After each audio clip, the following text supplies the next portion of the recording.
I talk, you listen, or you turn the channel. Either way, I'm still going to talk.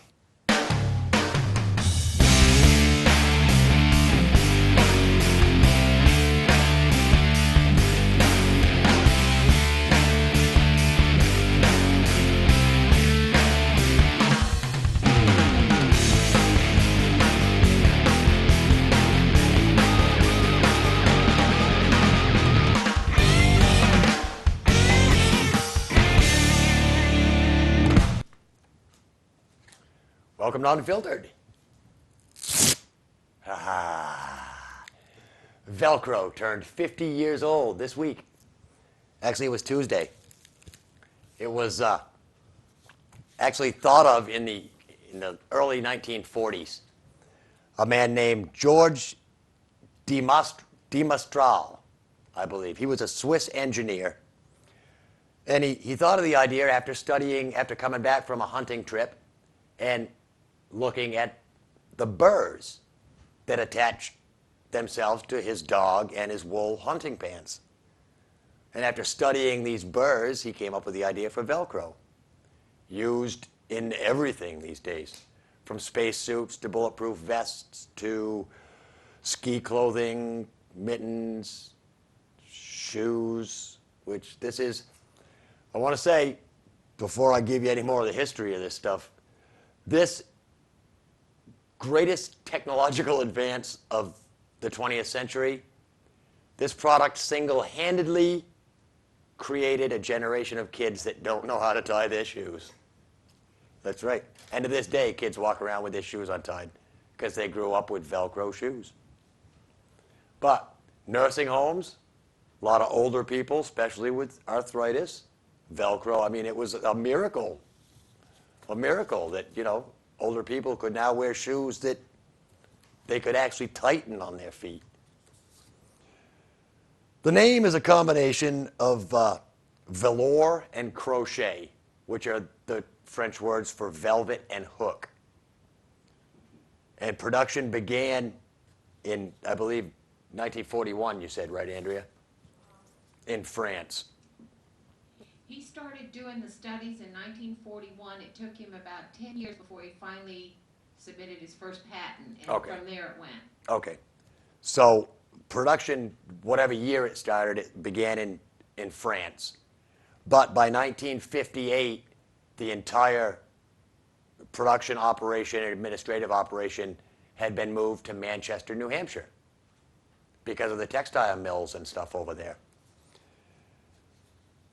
Right now, Velcro USA employs 600 people in Manchester and Somersworth, New Hampshire.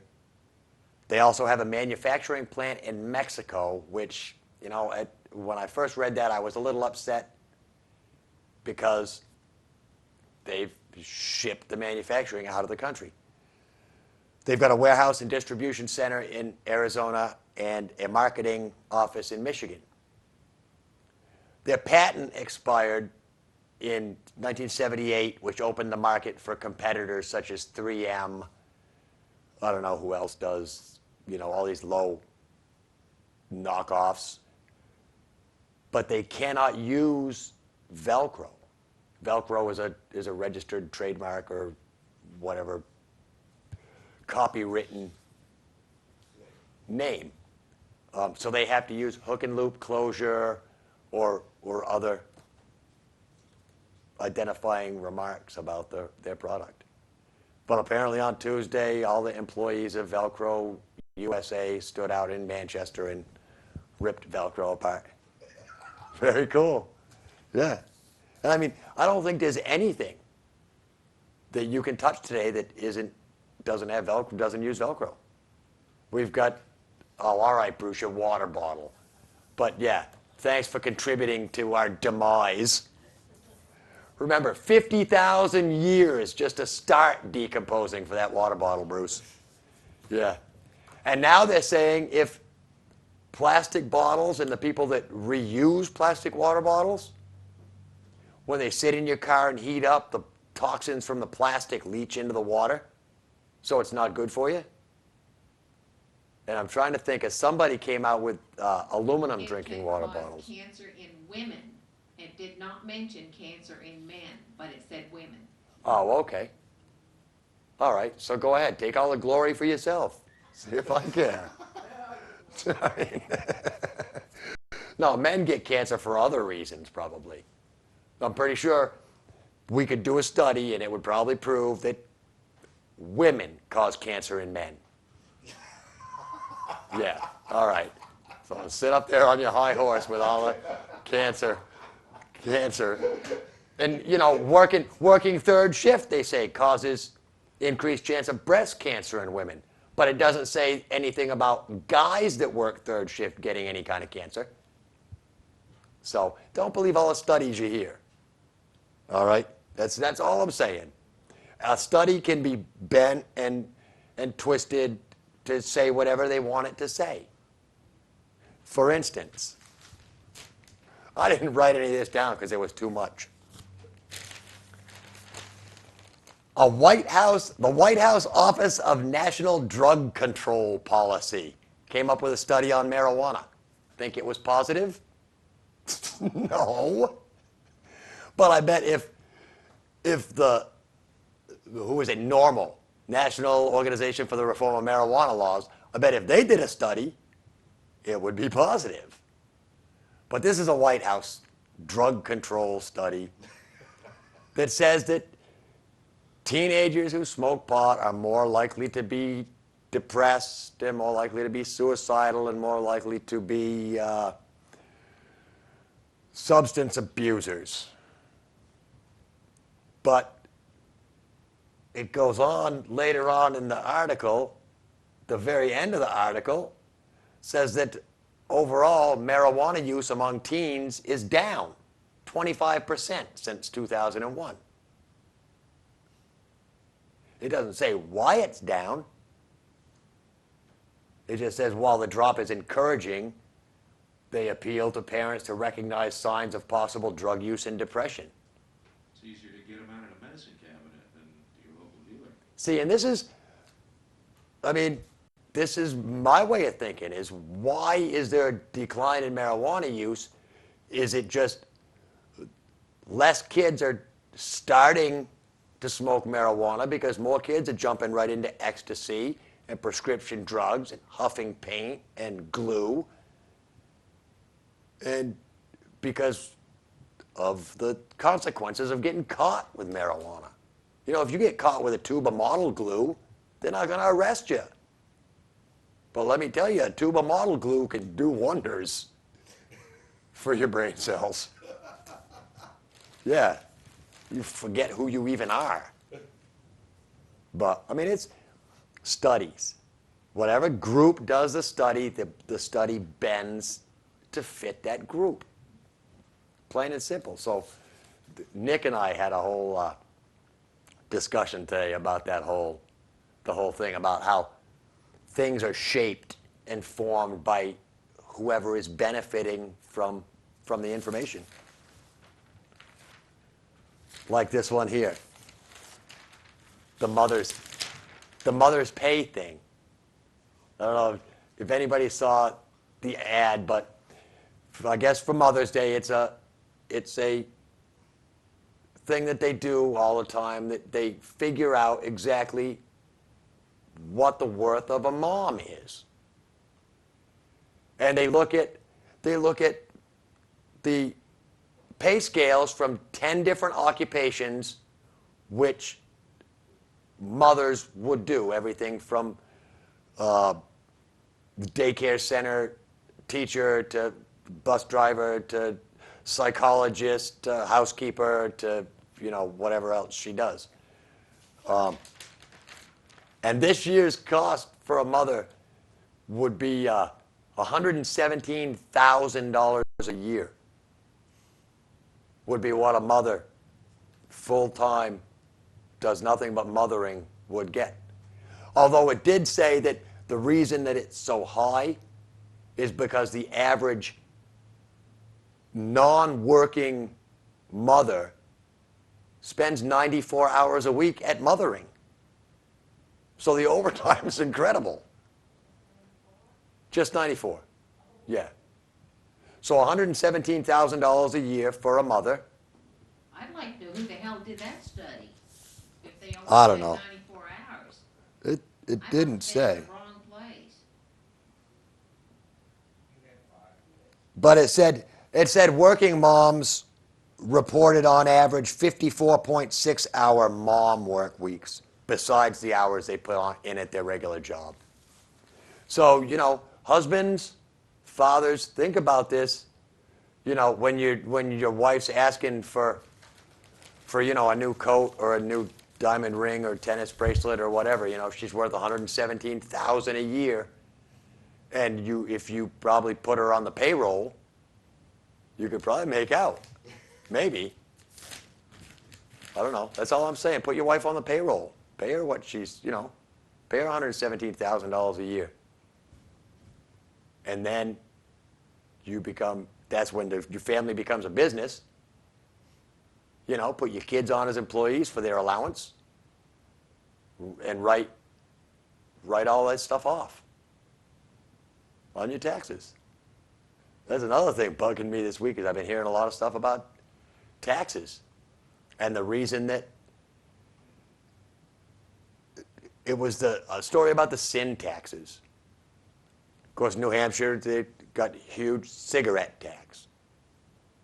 So us smokers pay for everything. They're proposing I believe it was $1.65 a six-pack beer tax. I just saw a story some state California is instituting a porn tax.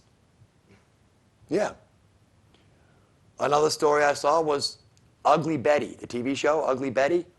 They're moving their production from Los Angeles to New York City because of tax breaks and incentives through New York City and New York State are offering these film companies huge breaks to come and do their business in New York and create jobs for New Yorkers. I mean, it's a good thing, I guess. But it's tax breaks to, like, ABC television.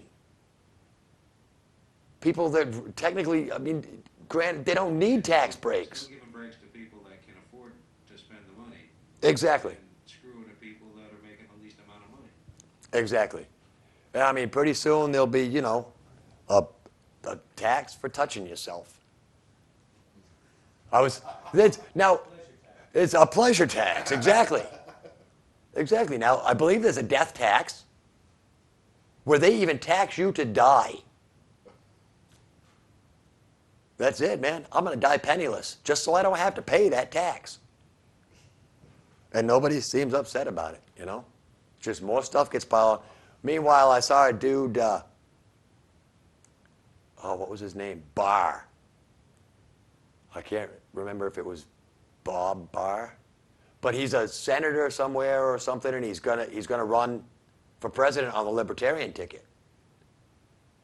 And he was talking stuff like the only thing that the government should have control of is we need the government for basic infrastructure like roads, police forces, fire departments, military.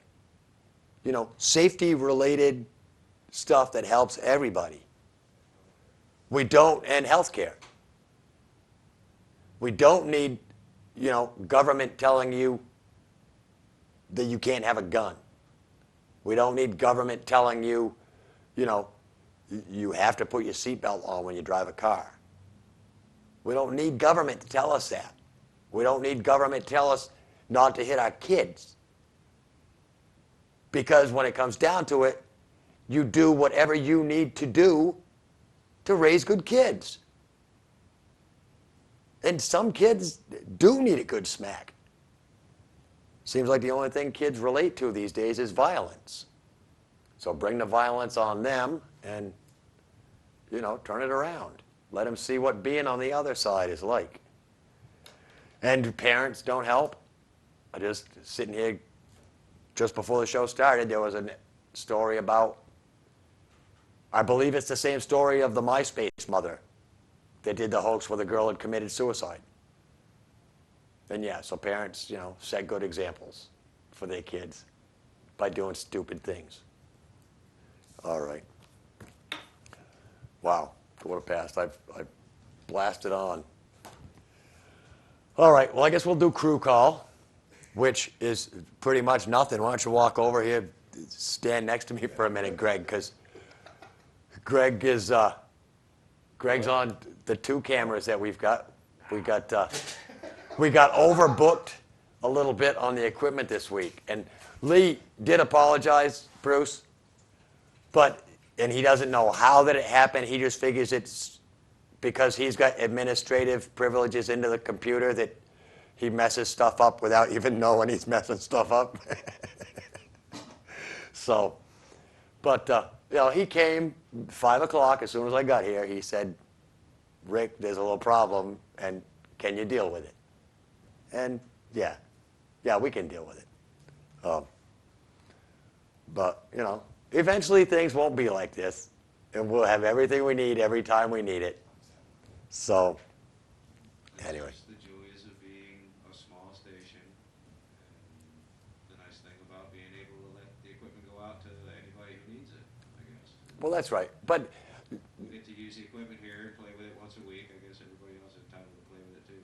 And I mean, the equipment inventories will build up over time, and Lee and Nick came back from the conference this past weekend, and I saw a couple of brochures for the next generation of cameras that we're going to be stocking Cheshire TV with, and the next switcher.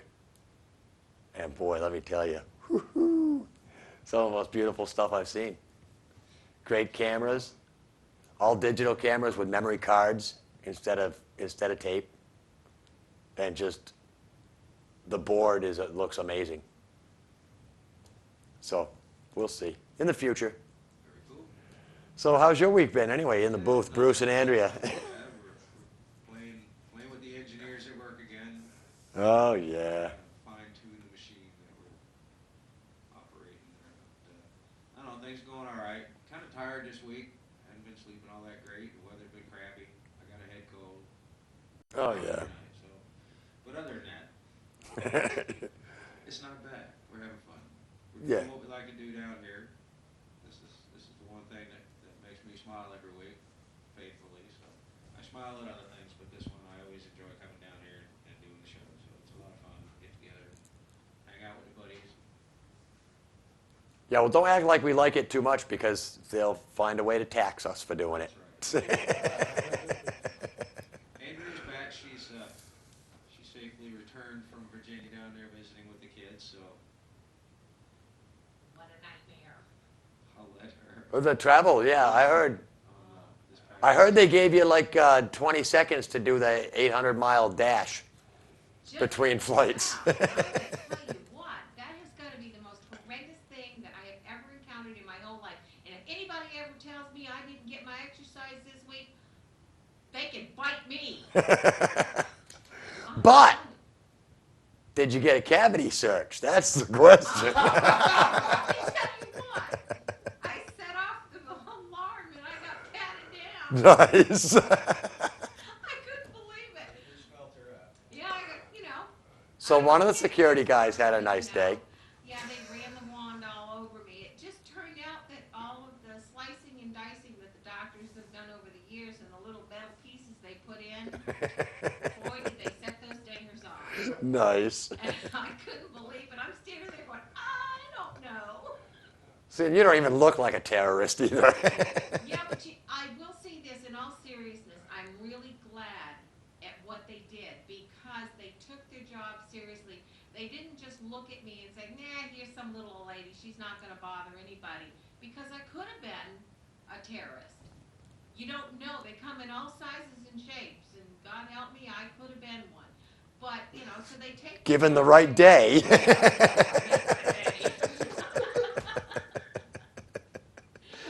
anyways, yeah, it was just, I swear to God, I told Bruce on the phone before he picked me up, I said, I'm never flying again. I will stick my thumb out on the side of the road first. So that's how bad it was. You should have said something. I would have took the weekend off and drove down to get you. Oh my God, I'll tell you what, it was terrible, but, you know, what are you gonna do?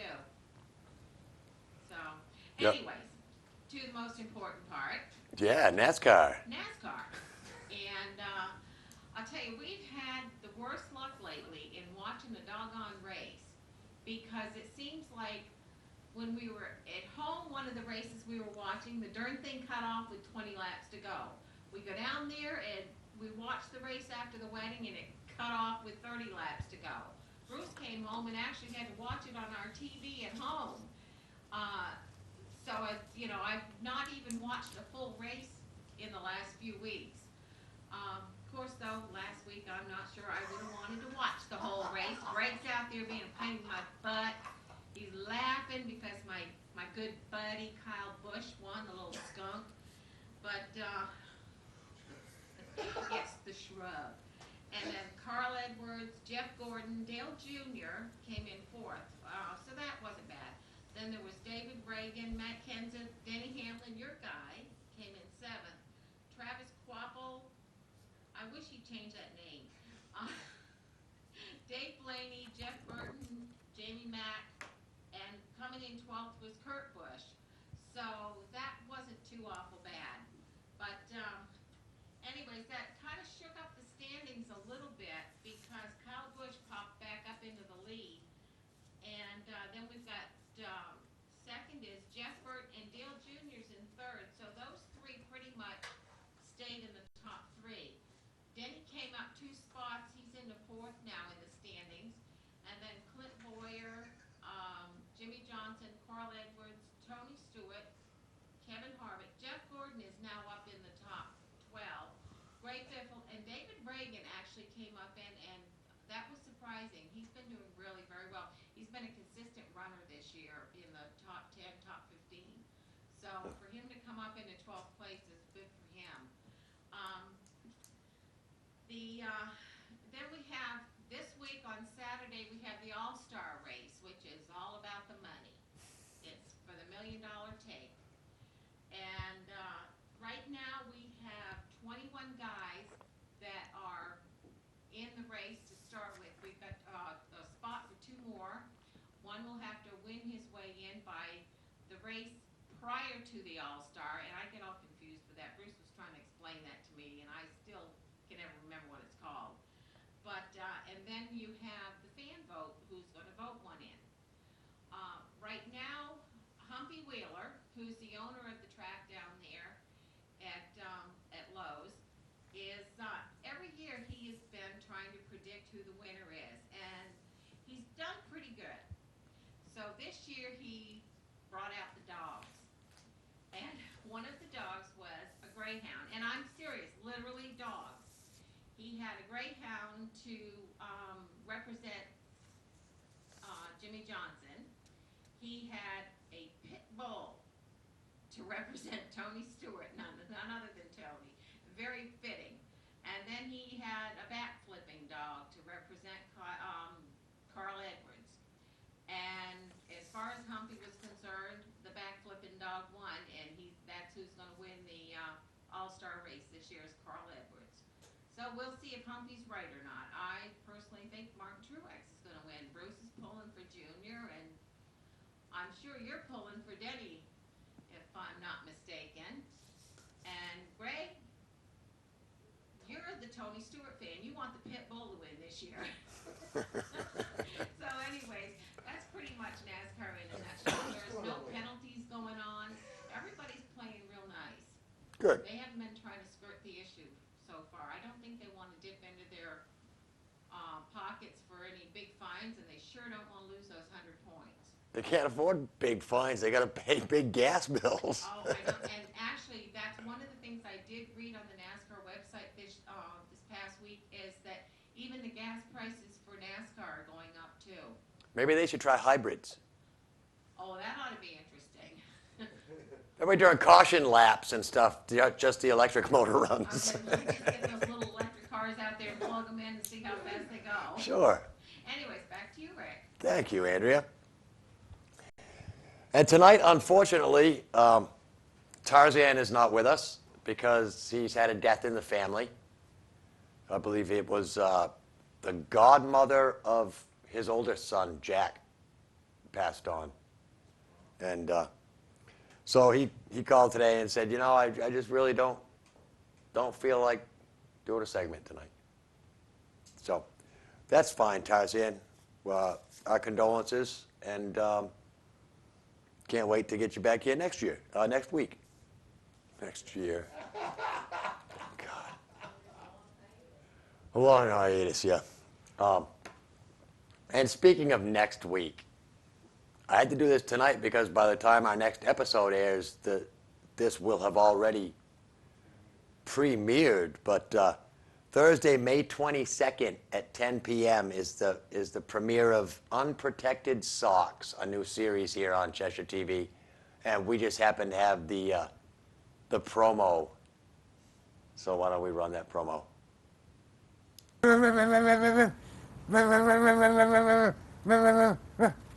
Hi, I'm Bonnie. You can see me and all my psychotic and neurotic friends on Cheshire TV's newest program called Unprotected Socks. And when I say psychotic and neurotic, I mean deranged and mentally challenged. You can check on our progress at CheshireTV.org or stay tuned for further details as to where we will be.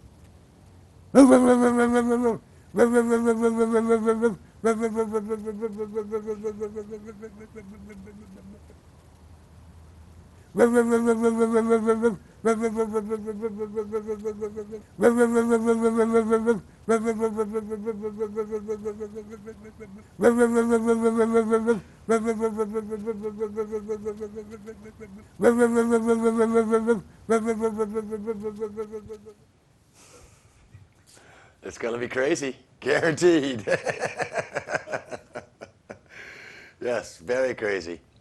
So Thursday, May 22nd, 10 p.m., Unprotected Socks. Oh, sure. Hey, I haven't used that camera yet tonight. Cool. All right. Maybe a couple of stupid news briefs here.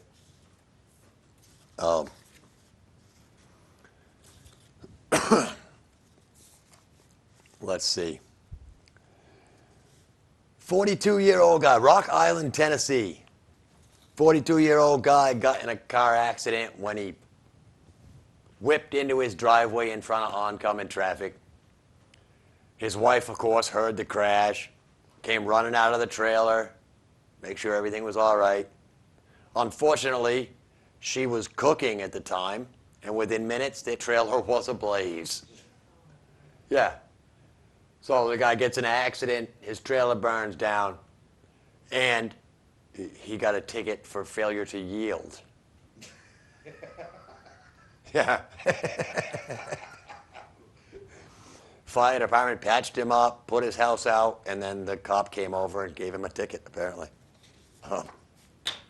But that's a bad. That wasn't even in the stupid news briefs. That was just in regular news briefs under the heading of really, really bad day. Yeah. There's a couple that were in the strange news briefs. In Darwin, Australia, and this is, I'm ashamed I have to do a second story about this same situation. A man's been fined for driving an unregistered and uninspected vehicle and failing to ensure that his kid was in a seatbelt. Because when the cops pulled over this unregistered and uninspected vehicle, they found two adults sitting in the back seat with a 30-pack case of beer strapped in the seat between them, and a 5-year-old kid sitting on the floor of the car with no seatbelt. Yeah. When has beer become more important than kids when it comes to driving them around? It's not like you pick a kid up by the nostrils and carry him away like a six-pack. Man, of course, maybe people do. Strap their beer in, they tote their kid around by the nose like a six-pack. I don't know. Anyway, good for them. And coincidentally, that story came out of Darwin, Australia. Yeah, that guy may have a chance at winning the Darwin Award. There's another one, which I think this is the coolest story I've ever read in my entire life. It's from Cincinnati. A father who was ordered a few months ago to make sure that his daughter, who had a problem with truancy, got her GED. He's been sentenced to 180 days in jail for contributing to the unruliness or delinquency of a minor. Yeah, because the court told him, look, you're the parent. You make sure your kid does this. He didn't. He's in jail. And the quote from the daughter said she was planning on taking it this month. And her father shouldn't be held responsible for something that she did. Which, hey, maybe she learned a lesson. Let the father out, put her in. There you go. That's it. Kid, you just learned a lesson. Thanks for saying that. Now your dad can get out of jail and you can go in jail. Because you're stupid. You don't do what you're told. Anyway, I thought that was a great story. And maybe that's what should happen. And this was an 18-year-old girl. So, technically, at 18, a parent shouldn't be able to be held responsible for their kid's behavior. But up until 18, oh, sure. And that's why parents, your kids have no rights until they're 18. You're responsible. So you better teach them responsibility. Because maybe that's what we need to do. If a kid kills somebody, the parents go to jail. If your kid robs a bank, you go to jail. That's it. If you don't ensure that your kids are behaving while they're minors, minors means under control. Parents are the major. Child is the minor. Don't let your kids run all over you. That's all I'm saying. Make sure they know. And like I said, beat them if you have to. It may keep your ass out of jail. If your kid doesn't want to go to high school and doesn't want to get his diploma, beat his ass, because it might keep you out of jail. Plain and simple. Because when the judge says, make sure your kid gets his GED, and you just go, well, I can't because my kid doesn't listen to me, you're in jail. It's a good program, I think. All right, I'm changing cameras again, Bruce. I know you're in there making sure Andrea's all right. She's in there hacking up her lungs or something. And I need her to be ready, too, because I'm at that point. If we can. I'm sorry, Andrea. I know you're suffering. But it's time for the musical interlude. Once again, Firelight Revolution.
Fire Life Revolution. And that was what I meant when I was talking last week about the entire band. Now the older dude on the keyboards, amazing. And I figure he must be one of the guys' dads. But what a great thing to be able to get out and be involved in the things that your kids are being involved in. And I mean, you could tell he was having a good time. And probably because of him playing with that band, all those kids are just a little bit better. So, fantastic. They were really good band. Local kids. Oh, what do I want to do? Let's talk about the live show for a minute. Because the live show is on Thursday, May 29th. The doors will open at 6:30. The show will start at 8 o'clock. And due to the way that all this happens with TV stuff, we're going to close the doors at 7:45. And nobody will be admitted after 7:45. Just for noise reasons and things like that. I'm working on some special guests, some special surprises, giveaways, not so much a raffle as your ticket stub will be your ticket. And I've got, so far I've got a basic idea of 3 or 4 different prizes that will be given away. And I still haven't figured out what the inner circle people are going to get other than a really good view. But I might let them go in and see the control booth. Or, I don't know. We'll figure something out. They'll all get something. Anyway, that'll be May 29th. And there are still tickets available. I don't know if there'll be seats available for the number of tickets we've given away, but oh well. We'll do a standing room only thing. And I would like to start thinking about, I mean, summertime's coming, and I would like to get together and start thinking about an outdoor show at some point this summer, taping one outdoors. Tickets are still available where? Tickets are still available through the internet, or through emailing. Did you have any left at the Grange? Andrea has some left at the Grange. I believe Rob has some left at the high school. And I've still got a bunch that I just haven't dropped any off. Because I hate to just leave them somewhere, because I'm afraid that people will just take them and then not show up. So the best way to get them is just to get in touch with one of us and tell us you want tickets, and we'll get you tickets, no problem. I haven't left any at Mom's. I haven't got to Mom's yet. I was planning on doing it this week, but I've had so much crap going on at work that, but yeah, I do have to go up. All right, let me do a couple of these. Andrea, apparently today, Andrea was on the, oh, you got this in an email. Okay. And apparently, she didn't feel that I had enough stupid facts. She had to give me a couple more pages of them. But some in here that I haven't seen. For instance, the cost of raising a medium-sized dog to the age of 11 is $16,400. Wow. Yeah. Well, unless he gets cancer and you have to give him like chemo and radiation treatments and stuff, then I guess that will boost up the cost. The state with the highest percentage of people who walk to work is Alaska, which is kind of strange because of the way it's set up with a bunch of different little islands. You'd think a lot of them would have to swim. I don't know. No, it's just so damn cold. You don't want to have to travel very far to get to water. This is true. This is true. And like the crab fishermen and the guys that work in the canneries, a lot of those companies like that have housing for their employees, pretty much just like the military. You've got your workplace, and then in the same area with your workplace, you've got a group of houses or a little neighborhood where all the employees from that factory live. And if you're a crab fisherman, how far are you really walking when you're down on a bunk and you gotta walk up? You don't have to walk very far. You don't go too far. No. All right, what are some of the other good ones here that I saw? It is impossible to lick your elbow. So I told you that one. Men can read smaller print than women can, but women can hear better. So all you guys that are sitting home whispering to your buddies, the old ladies listening. Oh, this one. The first couple ever shown in bed on primetime TV, Fred and Wilma Flintstone. Yeah, and there was probably a big uproar, you know. They were cartoons. My God. They showed me two cartoon people in bed in 6th grade sex education class. I remember it. Two little cartoons. This is how babies are born. Yep. Don't you remember? Didn't you have that class, Andrea? Anything like that? They showed you the little cartoons where the hair was going to grow and all that different kind of stuff. That was the one I was in. Yeah. Yeah. You know, sex education class is a lot more interesting if the teacher is a very buxom, young, blonde lady, let me tell you. Yeah. That's what we had. It's fantastic.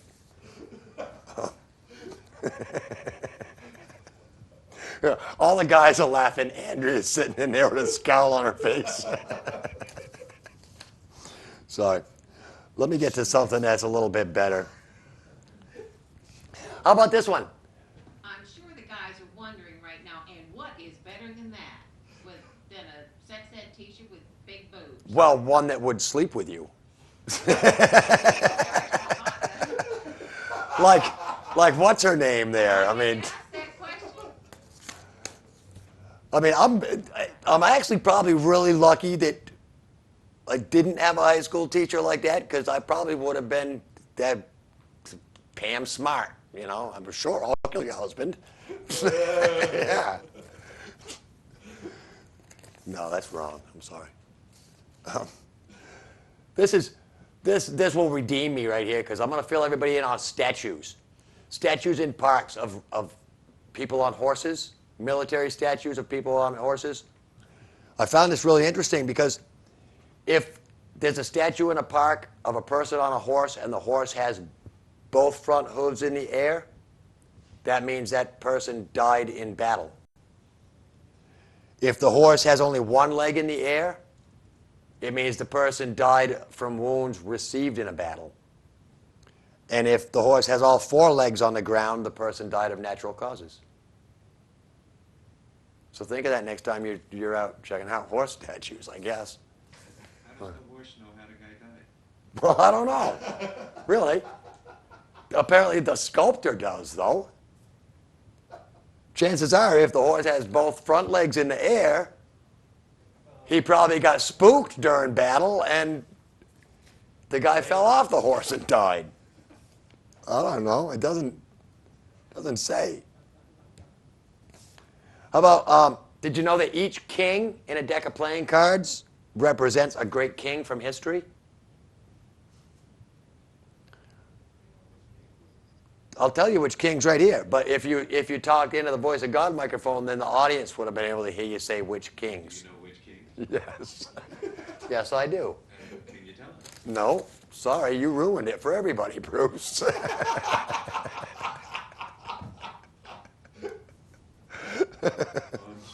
All right. Diamonds represents Julius Caesar. Clubs represents Alexander the Great. King of Hearts is Charlemagne. And the King of Spades is King David. Don't ask me why, because it doesn't say. All right. It does say that Coca-Cola was originally green. which has nothing to do with playing cards.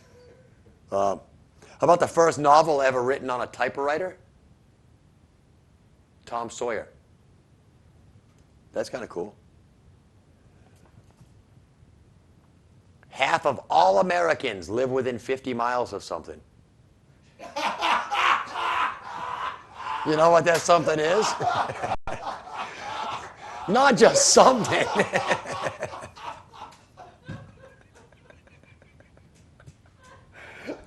The look on your face was perfect, Bruce. I wish we had a camera in the booth to see that one. This is why I don't write stuff down, because it's funnier when it just comes out, right? And you know, if I had written that line and practiced and practiced and practiced, I would have blew it. Half of all Americans live within 50 miles of their birthplace. Yeah. I live within 5 miles of mine.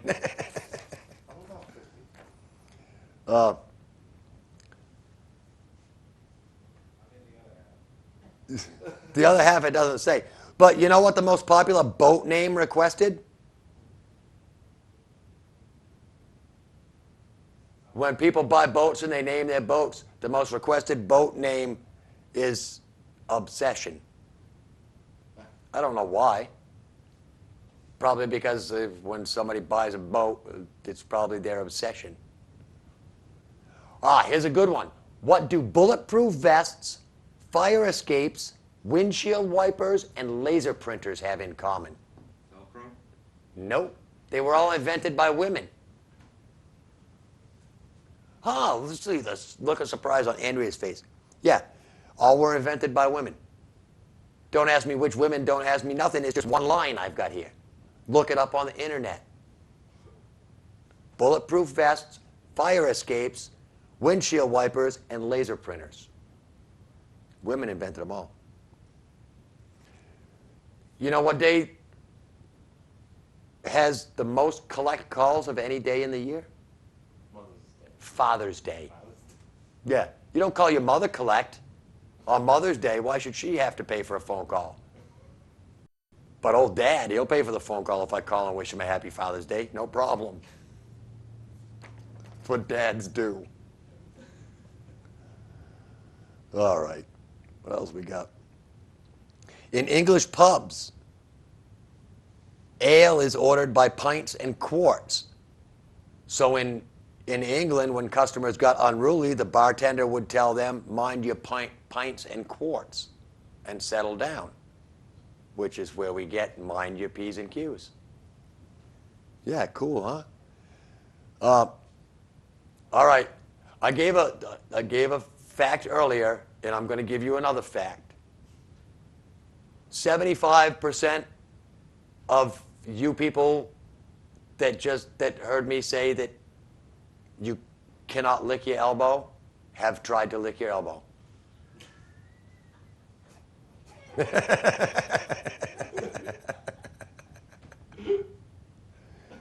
I see when it gets down to this one says at least 75% of people who read this will try to lick their elbow. Because licking the elbow is on the other page. Yeah. I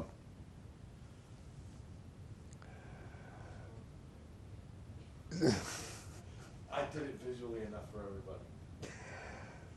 All right. This is one, you know you're living in 2008 when you accidentally enter your PIN number into your microwave. Or you haven't played solitaire with real cards in years. You have a list of 15 phone numbers to get in touch with your 3 family members. You email the person who works at the desk next to you. And your reason for not staying in touch with friends and family members is that they don't have email addresses.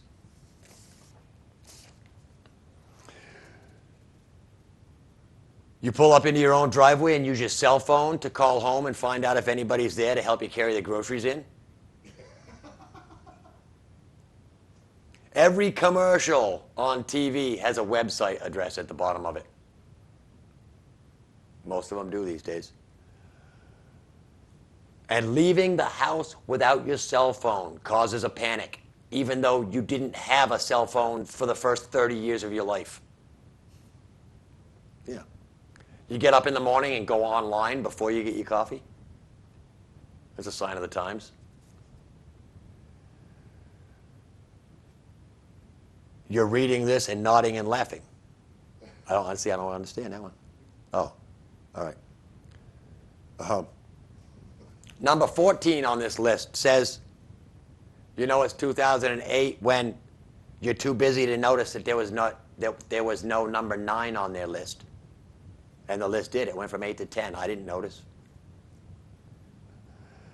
You actually scrolled, number 15 is you actually scrolled back up to check to see if there was a number 9.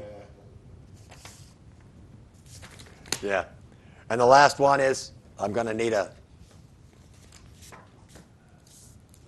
visual aid for this one and figure out which way it's going to show up. It's going to be backwards. I know it is. You know it's 2008 when you tilt your head and start smiling.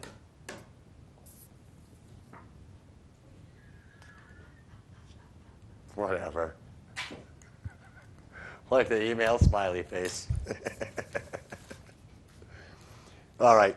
I've only got a couple minutes, so I'm going to get into this great story because I only wanted to spend a minute on it anyway because it's going to make people mad. No, I'll do the other one because I had a fact. I read a fact about 22,000 checks will be deducted from the wrong bank accounts in the next hour. Well, the IRS apparently this week worked for 45 minutes because they deposited 15,000 stimulus checks in the wrong accounts. That's what happens with computers in government. I had a couple more. 50% of teenage boys say they'd rather be rich than smart. Yeah. Only 55% of Americans know that the sun is a star.